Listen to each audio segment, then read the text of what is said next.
దేశీయ స్టాక్ మార్కెట్లు గురువారం లాభాలతో ప్రారంభమయ్యాయి. బీఎస్ఈ సెన్సెక్స్ 73,183 పాయింట్ల వద్ద ప్రారంభమైంది.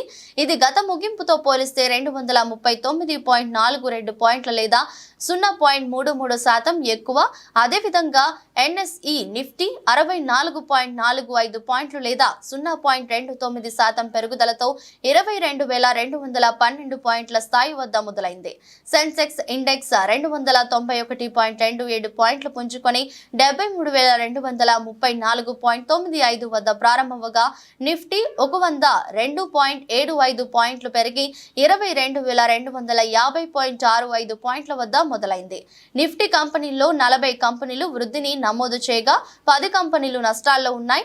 లాభపడ్డ కంపెనీల్లో BPCL, Power Grid, HDFC Life, Hero MotoCorp, Adani ఉన్నాయి. ఇక టాప్ లూజర్స్ జాబితాలో HCL Tech, NTPC, Nestle India, Apollo Hospital, Axis Bank నిలిచాయి. 21 రోజుల ఎక్స్పోనెన్షియల్ మూవింగ్ యావరేజ్ ను ఇండెక్స్ దాటిన ట్రెండ్ మాత్రం బలహీనంగా కనిపిస్తున్నట్లు మార్కెట్ల సాంకేతిక విశ్లేషణ తెలియజేస్తుంది.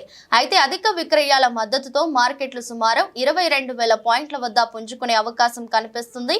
ఆసియా ప్రాంతం మొత్తంగా ఈక్విటీల పనితీరు విశ్రమంగా ఉంది. జపాన్ స్టాక్లు తగ్గుతుండగా ఆస్ట్రేలియా, దక్షిణ కొరియా ఈక్విటీలు పుంజుకుంటున్నాయి.